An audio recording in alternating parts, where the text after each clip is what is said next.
ఉద్యమ పార్టీగా పుట్టి జాతీయ పార్టీలు దిగొచ్చేలా చేసిన పార్టీ, అంతకు మించి ఒక రాష్ట్రాన్ని సాధించిన పార్టీ, 10 ఏళ్లు అధికారం చెలాయించిన పార్టీ, ఇటీవలే 25 ఏళ్ల ప్రస్థానం కూడా పూర్తి చేసుకున్న బీఆర్ఎస్ ట్రాక్ రికార్డింగ్. ఆ పార్టీకి బాస్ కేసీఆర్. ఇంతవరకు బానే ఉంది. మరి కారు పార్టీకి కేసీఆర్ తర్వాత కాబోయే నాయకుడు ఎవరు? గత కొన్నాళ్లుగా గులాబీ దళంతో పాటుగా పొలిటికల్ వర్గాల్లో కూడా ఇదే అంశంపై చర్చ నడుస్తోంది. అయితే ఈ విషయంలో ఇప్పుడు ఒక క్లారిటీ వచ్చేసింది. బీఆర్ఎస్ లో కేటీఆర్ నాయకత్వానికి లైన్ క్లియర్. బామ్మర్దికి బాగా ఫుల్ సపోర్ట్. హరీష్ రావు వ్యాఖ్యల సారాంశం అదేనా? గులాబీ రథానికి కృష్ణార్జునులవుతారా? బీఆర్ఎస్ అంటే కేసీఆర్, కేసీఆర్ అంటే బీఆర్ఎస్. రాజకీయ అవగాహన ఉన్న వారికి ఎవరికైనా ఈ విషయం తెలిసిందే. కానీ ఆ తర్వాత పార్టీని నడిపించే నాయకుడెవరన్న దానిపైనే చాన్నాళ్లుగా క్లారిటీ మిస్ అవుతోంది. పార్టీలో హరీష్ రావు, కేటీఆర్ లాంటి ధీటైన సమఉజ్జీలు ఉండడమే దీనికి ప్రధాన కారణమని చెప్పొచ్చు.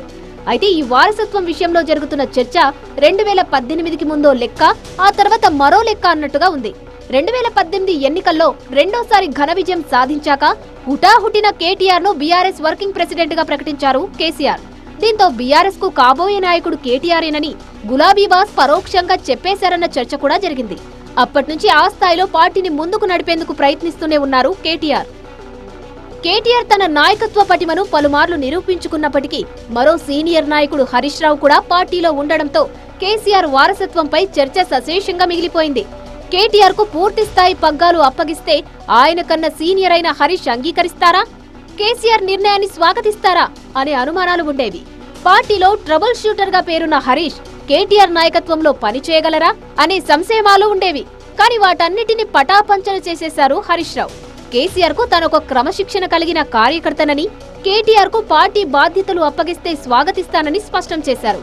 కేసీఆర్ ఆదేశాలను పాటించడమే తన కర్తవ్యమన్న హరీష్ ఆయన గీసిన గీతను దాటే ప్రసక్తే లేదని ప్రకటించారు. సో మీరు అన్నట్టు కేటీఆర్ గారికి నాయకత్వం అప్పచెప్తే స్వాగతిస్తాను, డెఫినెట్గా ఐ కోఆపరేట్. ఒక కార్యకర్తగా హరీష్ రావు పార్టీ నిర్ణయాన్ని, కేసీఆర్ నిర్ణయాన్ని ఎప్పుడైనా శిరసా వహిస్తాడు తప్ప గీత దాటే వ్యక్తి కాదు. ఇది నా 25 ఏళ్ల రాజకీయ ప్రస్థానం చూపిస్తుంది. 25 ఏళ్ల నుంచి నేను బీఆర్ఎస్ పార్టీలో ఉన్నాను. పార్టీ జెండా పుట్టుక నుంచి ఈ రోజు వరకు కేసీఆర్ గారి అడుగుజాడల్లో వారి సూచనలకు అనుగుణంగా పనిచేసేటువంటి ఒక కార్యకర్తగా హరీష్ రావు పనిచేసిండు, రేపు కూడా చేస్తాడు. హరీష్ రావు ప్రకటన వల్లే బీఆర్ఎస్ లో వారసత్వం ముచ్చట కొత్తగా తెర మీదికేం రాలేదు. చాలా రోజులుగా ఈ అంశం పొలిటికల్ గా నానుతూనే ఉంది.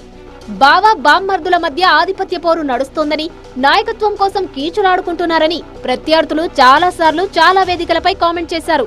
ఒకానొక సందర్భంలో బీఆర్ఎస్ చీలడం ఖాయమనే ప్రచారము చేశారు.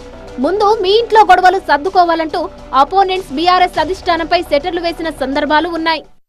వయసు ఉన్నది సరే, మీరిద్దరు ఆడ ఆశ పడుతున్నారు. పెద్ద మనిషి వదిలేటట్టు లేడు. మేమందరం కూడా పెద్ద మనిషి ఉంటేనే బాగుంటుంది, ఇలా చేతికిస్తే ఏం చేస్తారో తాడు బొంగరం లేకుండా అని తెలంగాణ సమాజానికి ఒక భయం ఉంది. వాళ్ళిద్దరు పోటీ తెలంగాణ ప్రజల సాగుకు వచ్చింది. అధ్యక్ష, మీరు చూడండి, ఎప్పుడైనా ఒక ఆయన పొద్దున్నే ట్విట్టర్లో పెడతాడు, 11 గంటలకు ఒక ఆయన ప్రెస్ మీట్ పెడతాడు, 4 గంటలకు ఇంకొక ఆయన పర్యటన ఆడిపోయి ఇద్దంటారు. వీళ్ళందరూ చూసేవరకల్లా సాయంత్రం మేడం గారు అందరిని పిలిపించి సమావేశం పెడుతుంది. ఏం పోటీ ఇది? ఎందుకు పోటీ? బామ్మర్దుల పంచాయతీ నడుస్తున్నది కాబట్టి బావనొత్తడానికి ఈ బామ్మర్ది ఏం చేస్తారంటే రేవంత్ రెడ్డి కాంప్రమైజ్ అవుతాడు. బామ్మర్ది నొత్తడానికి బావ ఏం చేస్తారంటే రేవంత్ రెడ్డి కాంప్రమైజ్ అవుతాడు. పార్టీలో వారసత్వం విషయమై కేసీఆర్ ఫుల్ క్లారిటీతోనే ఉన్నారు. ప్రజల మన్ననలు పొందినవాడే నాయకుడని, పార్టీ శ్రేణులు కోరుకున్న వారి నాయకత్వం వహిస్తారని గతంలోనే ఆయన స్పష్టం చేశారు. ఈ విషయంలో తనకు ఎలాంటి గందరగోళం గాని, పక్షపాతం గాని లేవని బహిరంగంగానే ప్రకటించారు కేసీఆర్. ఇటీవల రజతోత్సవ సభలోనూ అలాంటి వ్యాఖ్యలే చేసిన కేసీఆర్ తన ప్రసంగంలో కేటీఆర్ ప్రస్తావన మాత్రమే తీసుకొచ్చారు. అంతేకాదు, రజతోత్సవ సభలోనూ కేటీఆర్ బొమ్మలు మాత్రమే కనిపించడం చర్చనీయాంశమైంది. కేసీఆర్, నువ్వు రా అసెంబ్లీకి. ఏ నీ కాయగూరకుడు ముచ్చట్లు తింటానికా? పిల్లలు అడిగితేనే మీరు జవాబు చెప్తలేరు. ఉన్నది ఉన్నట్టు నిలబెడితే ఆ ఆర్థిక మంత్రి అసెంబ్లీలో లేచి 20% కమిషన్ తీసుకోవడానికి కేటీఆర్ మాట్లాడితే ఆయన లేచి భుజాలు తడుముకుంటాడు. నీకెందుకయ్యా బాధ? నువ్వు తీసుకుంటేనే నీకు బాధ ఉండాలి కదా. లేచి పేదలు ఉల్లి పెడతా ఉన్నాడు ఆయన అసెంబ్లీలో.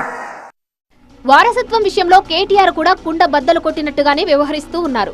తమ నాయకుడు కేసీఆరేనని, ఆ తర్వాత ఎవరికి అవకాశం దక్కినా అభ్యంతరం లేదని స్పష్టం చేశారు. హరీష్ రావుకు పార్టీలో ప్రత్యేక గుర్తింపు ఉందని, ఆయన స్థానం ఎప్పుడూ పదిలంగా ఉంటుందని ఇటీవల స్పష్టం చేసిన కేసీఆర్ బావ అంటే తనకున్న గౌరవాన్ని చాటి చెప్పారు. కేటీఆర్ అనే వ్యక్తి తెలంగాణ ప్రభుత్వం చేస్తున్న తప్పుల్ని ఎండగడుతూ ఉంటారు, స్పష్టంగా ప్రజలకు అర్థమయ్యేలాగా చెప్తూ ఉంటారు. మిగతా అనేక విషయాలు, ప్రపంచ విషయాలన్నీ అర్థమయ్యేట్లు చెప్తూ ఉంటారు. కేవలం వారసత్వం అనే విషయం, కుటుంబంలో ప్రముఖంగా 3 వ్యక్తులు ఏవైతే వారసత్వం కోసం ఏమైనా పోటీ పడుతున్నారనే అంశానికి మాత్రం స్పష్టత ఇవ్వరు. రజనీకాంత్ గారు ఆస్తిలో వారసత్వం వస్తుంది, కానీ ప్రజా జీవితంలో ఫలానా వారు వారసులు అవుతారు అని చెప్పేదానికి ఉండదు. That is not how India works. అల్టిమేట్గా డెమోక్రసీలో, ప్రజాస్వామ్యంలో మెజారిటీ, ప్రజామోదము, పార్టీ ఆమోదం ఇవన్నీ ఉండాలి. ఇప్పుడు నేను 5 ఎన్నికలు గెలిచాను, నేను కూడా వరుసగా. ఎంట్రీ నాది కేసీఆర్ గారి కొడుకుగానే కావచ్చు, 5 ఎన్నికలు గెలిచాను ఇప్పుడు శాసనసభ నియోజకవర్గానికి. అట్లాగే రేపటి రోజున వీళ్ళో వాళ్ళో కేవలం రక్త సంబంధికులో వారసులు కావాలని ఏం లేదు, ఎవరైనా కావచ్చు, కాలం నిర్ణయిస్తుంది. అటు హరీష్, ఇటు కేటీఆర్, ఈ ఇద్దరిలో ఎవరిని తక్కువ చేయలేం. ఎవరి స్టైల్ వారిది. ఒక రకంగా బీఆర్ఎస్ పార్టీ అందిపుచ్చుకున్న పొలిటికల్ మిసైల్స్ అని చెప్పొచ్చు. అందుకే వాళ్ళిద్దరినీ కృష్ణార్జునుల మాదిరిగా భావిస్తుంటాయి పార్టీ శ్రేణులు. అయితే ఇద్దరి మధ్య కవిత సైతం వారసత్వ రేసులో ఉన్నారనే ప్రచారం కూడా జరిగింది. జాగృతి పేరిట పార్టీతో సంబంధం లేకుండా ఆమె చేపట్టిన కార్యక్రమాలు అలాంటి అనుమానాలకే తావిచ్చాయి. అయితే ప్రస్తుత పరిణామాలతో ఆమె ఈ రేసు నుంచి తప్పుకున్నట్లేనని స్పష్టమవుతుంది. కేటీఆర్ నాయకత్వానికి మద్దతునిస్తూ హరీష్ ఓపెన్ కామెంట్స్ చేయడంతో బీఆర్ఎస్ తదుపరి నాయకత్వంపై ఓ స్పష్టత వచ్చేసింది.